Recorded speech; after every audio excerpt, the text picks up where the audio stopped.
In 2022, Mark Hamilton at the University of Houston published a finding that contradicted a decade of sedentary physiology research, including his own. Hamilton had spent years establishing that sitting is a distinct metabolic state, not merely the absence of exercise, but an active suppression of the enzymes and pathways that clear glucose and fat from the blood. His earlier work had demonstrated that lipoprotein lipase, the enzyme that breaks down triglycerides at the capillary wall, drops by 90% during prolonged sitting, and that the suppression is independent of how much exercise the person performs at other times of the day. A person who runs for an hour every morning and sits for 8 hours afterward still has suppressed LPL during those 8 hours. The sitting damage cannot be offset by a morning run. The sitting is the problem. Hamilton proved it. And the conclusion the field drew, the conclusion Hamilton himself drew, was that breaking up sitting was the only solution. Stand up, walk around, interrupt the sitting with movement. The intervention required leaving the chair. And then he found the exception. A single muscle, the soleus, a flat muscle hidden beneath the gastrocnemius in the calf, comprising roughly 1% of total body weight, could sustain elevated oxidative glucose metabolism for hours while the person remained seated. Not minutes, hours. The activation was simple. Raise the heel while seated, press through the ball of the foot against the resistance of the leg's weight on the thigh, lower. Repeat. The soleus consumed glucose from the blood at a rate that, under the specific conditions Hamilton's team measured, published in iScience, produced a 52% reduction in glucose excursion during a 3-hour oral glucose tolerance test protocol with sustained soleus activation. Insulin levels decreased by 60% under identical conditions. Both reductions were sustained for hours. As long as the activation continued, the subjects were not exercising in any conventional sense. Heart rate did not increase significantly. Respiratory rate barely changed. Perceived exertion was negligible. One muscle, 1% of body weight, seated, and the blood chemistry changed as if the person were walking. You have a muscle in your calf that you have never thought about, that your doctor has never mentioned, that no fitness program has ever targeted, that no sitting reversal protocol has ever identified. It sits beneath the muscle you can see. It weighs roughly 200 to 300 grams. And it can do from a chair what the entire walking apparatus does from a standing position. Clear glucose from your blood through the contraction pathway. The post-meal walk discussion described, sustain neck clearance for hours without fatigue, and reactivate the enzyme that sitting suppresses. The muscle was always there. The pathway was always available. Hamilton found it. Your calf contains two muscles that look similar from the outside, but operate through fundamentally different physiology, and the difference is what makes Hamilton's finding possible. Gastrocnemius, the visible, bulging muscle that shapes the back of the lower leg, is fast twitch dominant. It was designed for powerful short-duration contractions, jumping, sprinting, the push-off phase of walking that propels the body forward. Fast twitch fibers generate high force rapidly, but fatigue within minutes because they rely primarily on glycolytic metabolism, anaerobic glucose burning, producing lactic acid as a byproduct that accumulates and forces the muscle to stop. The gastrocnemius is a sprinter. It cannot sustain continuous contraction. Beneath it lies the soleus, flat, broad, invisible from the surface, running from just below the knee to the Achilles tendon, where it merges with the gastrocnemius to form the Achilles complex. The soleus is slow twitch dominant, approximately 80% type 1 fibers in most adults, a ratio that is among the highest of any muscle in the body. Slow twitch fibers generate less force than fast twitch, but sustain contraction indefinitely at low intensity because they rely on oxidative metabolism. Aerobic, fueled by both glucose and fatty acids through mitochondrial respiration, producing no lactic acid buildup at the intensities involved. The chemistry is clean. The fuel supply is continuous. The fatigue threshold is essentially unreachable at the operating intensity the soleus normally uses. It has the densest capillary network of any muscle in the lower limb, evolved to support continuous oxygen delivery during the hours of upright posture that human bipedalism requires. Every square millimeter of Soleus tissue is threaded with capillaries that deliver oxygen and fuel and remove carbon dioxide and metabolic waste at rates sufficient to support hours of continuous low-level contraction. It has high myoglobin content, the oxygen-storing protein that gives slow-twitch muscle its red color and ensures that oxygen is available to the mitochondria even when capillary delivery fluctuates during brief interruptions. It has dense mitochondrial networks, the organelles that perform oxidative metabolism, packed into the slow-twitch fibers at a density that exceeds any other muscle in the calf by a significant margin. Think about what this means. The soleus is a marathon muscle embedded in your calf, designed to run continuously, quietly, at low intensity for as long as you are upright. When you stand, the soleus contracts at low intensity to prevent the body from swaying forward over the ankles. The center of mass of the standing human body falls slightly anterior to the ankle joint, and without continuous soleus contraction, the body would tip forward. The soleus prevents this by maintaining a constant low-level posterior pull on the tibia through the Achilles tendon, holding the shin vertical, holding the body upright. It does this for hours without fatigue, without conscious awareness, without any sensation of effort. You do not feel your soleus contracting when you stand because the contraction is so far below the muscle's capacity that it does not register as work. The contraction is tonic, sustained, low-level, continuous. The muscle burns glucose and fatty acids through its mitochondria for the entire duration of standing, producing ATP and carbon dioxide and water through aerobic metabolism that generates no lactic acid at these intensities. The metabolic cost is real. The soleus is consuming fuel from the blood, processing it through oxidative pathways, producing energy continuously. But the effort is so low that the person does not perceive it as activity. This is the metabolic paradox of the soleus. It is doing significant metabolic work below the threshold of perception. The body does not report it as exercise. The blood records it as metabolic activity. The person feels nothing. The chemistry changes. Hamilton's insight was that this continuous oxidative metabolism does not require standing. It does not require body weight pressing down through the foot. It does not require the gravitational loading that upright posture provides. It requires contraction.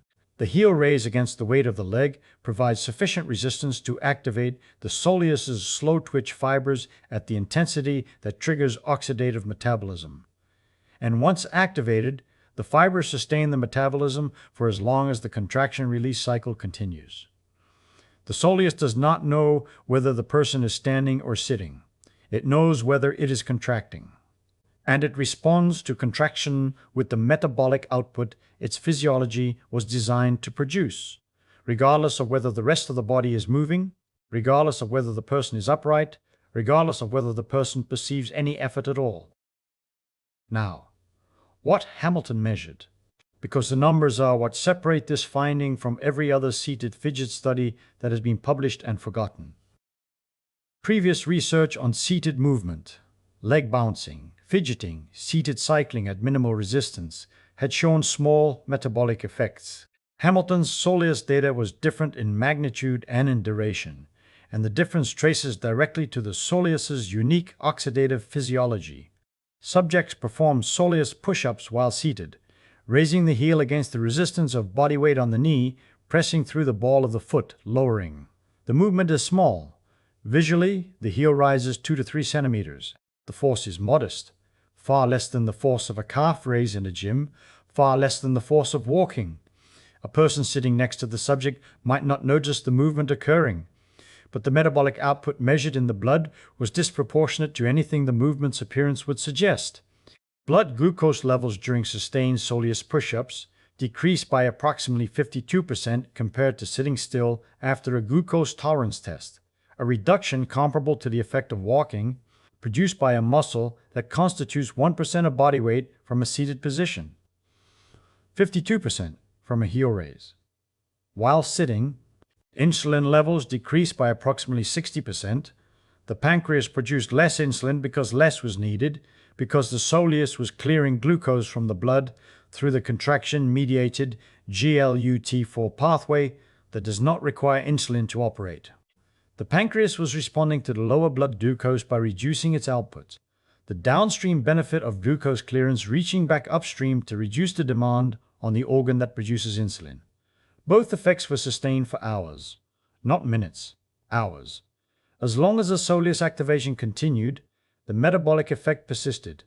The slow-twitch fibers did not fatigue because they were operating within their designed endurance range, the range that sustained upright posture for millions of years of human evolution, the range that can sustain tonic contraction from dawn to dusk without producing the lactic acid that would force the muscle to stop. The Soleus was doing what it was built to do. Hamilton simply showed that it could do it from a chair. You see, and the glucose clearance operates through the GLUT4 pathway, the post-meal walk discussion described. The molecular mechanism is identical, but the duration is different, and the duration changes the clinical significance entirely.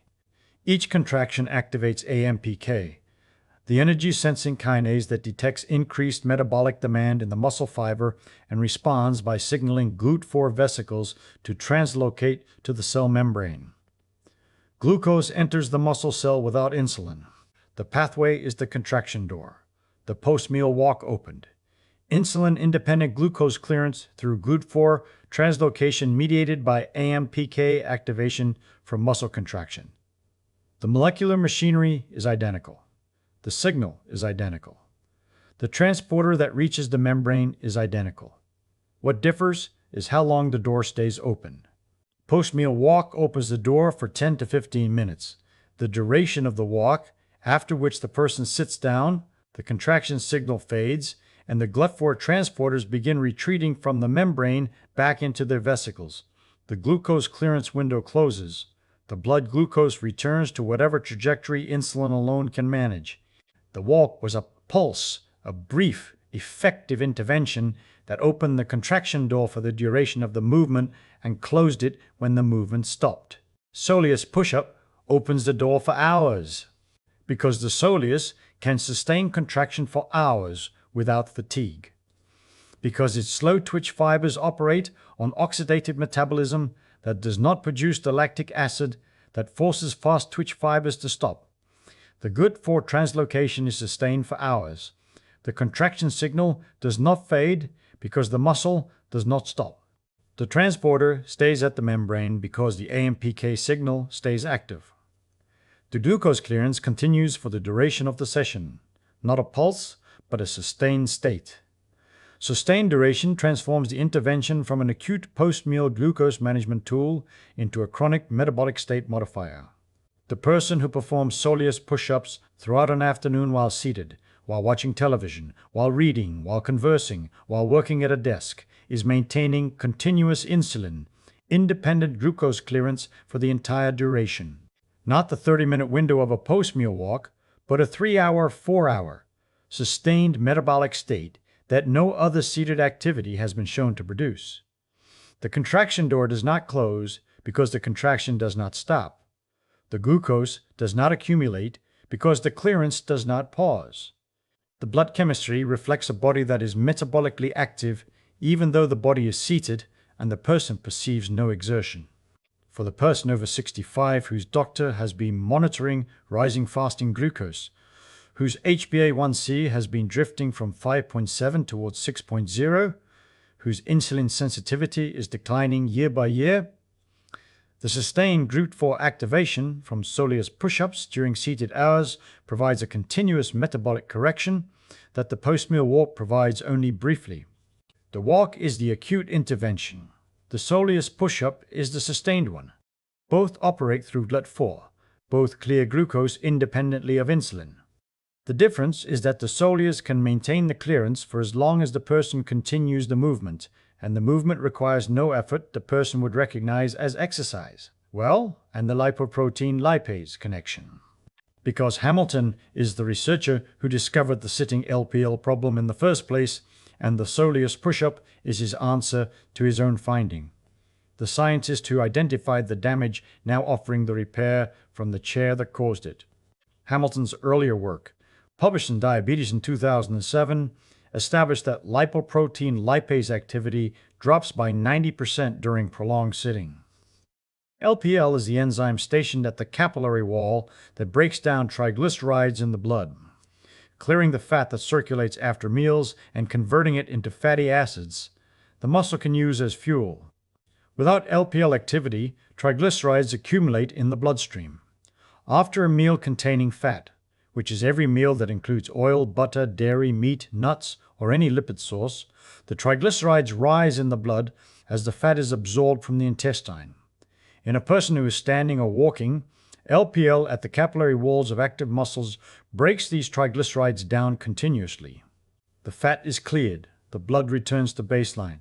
In a person who is sitting still, LPL has collapsed by 90%. The triglycerides stay in the blood for hours. The blood becomes lipid dense. The cardiovascular risk associated with chronically elevated triglycerides, arterial wall inflammation, atherosclerotic plaque formation, the cluster of metabolic abnormalities the medical system calls metabolic syndrome, increases with every hour of sitting. LPL requires muscular contraction to maintain its activity. The enzyme is expressed and maintained at the capillary surface in response to the metabolic demand of the muscle it serves. A contracting muscle needs fuel. The capillary supplies it. And LPL is the enzyme that prepares the fuel for delivery by breaking triglycerides into the fatty acids and glycerol the muscle can absorb. When the muscle stops contracting, when the person sits still and the metabolic demand drops, the LPL signal diminishes and the enzyme activity collapses. The triglycerides stay in the blood because nothing is breaking them down. The problem is not that the person ate fat. The problem is that the person sat still after eating it. Soleus push-up reverses this. The soleus contracting during push-ups maintains metabolic demand at the capillary bed of the soleus muscle. The muscle is actively consuming fuel, oxidizing glucose and fatty acids through its mitochondria, maintaining the metabolic demand signal that keeps LPL expressed at the capillary surface. The triglycerides are cleared. The fat is broken down and burned. The cardiovascular risk factor that Hamilton identified in 2007 is addressed by the intervention Hamilton published in 2022. 15 years between the problem and the solution, both from one laboratory, both involving one enzyme, both involving one chair. That arc, the scientist who proved the damage discovering the repair from the chair that caused it, is the detail I cannot separate from Hamilton's name in the sedentary physiology literature. And then, who this is really for, because the person who can walk should walk. Walking activates more muscles across the entire lower body, produces greater vascular benefit through femoral artery shear stress, provides the mechanical bone loading signals, the heel drop discussion described, and generates the vestibular calibration data the wind discussion documented. The Soleus push-up is not a replacement for walking. It does not activate the gastrocnemius, the quadriceps, the hamstrings, or the hip muscles. It does not load the skeleton. It does not challenge balance. Walking is superior for the person who can do it. It is the intervention for the person who cannot walk. Person with knee pain that limits walking to a few minutes before the inflammation forces them to stop. The person recovering from hip replacement who cannot bear full weight for weeks. The person in a wheelchair whose lower limbs receive no weight-bearing stimulus. The person with severe arthritis in the ankles or feet who avoids any impact loading. The person with balance impairment who has fallen, who fears falling again, and who has restricted all movement to avoid the risk, becoming progressively more deconditioned because the fear prevents the activity that would prevent the deconditioning. The person who is bedridden after surgery or illness, whose metabolic machinery has been idle for days or weeks, for every one of these people, and they number in the millions among adults over 65, the standard advice is walk more, stand more, move more, break up sitting time. The advice is correct. The advice is inaccessible. The gap between the recommendation and the patient's capacity is the gap the Soleus push-up fills. push-up is accessible. It requires a chair and a foot on the floor. It requires the ability to raise a heel, a movement that loads no joint beyond the ankle, that produces no impact through the knee or the hip, that requires no balance because the body remains seated, that generates no cardiovascular stress because the muscle is operating at an intensity below the threshold that elevates heart rate. The person who cannot walk for 10 minutes can perform Soleus push-ups for hours. The metabolic pathway, GLUT4, AMPK, LPL, operates identically in the Soleus whether the person can walk or not. The contraction does not know that the person is mobility limited. The contraction activates the pathway clears the glucose, the chemistry responds, and here is the gap the Soleus push-up fills. Consider what the person over 65 with limited mobility has been told by every doctor, every physiotherapist, every public health message for the past decade. Move more, walk more, stand up every 30 minutes. Break up sitting time.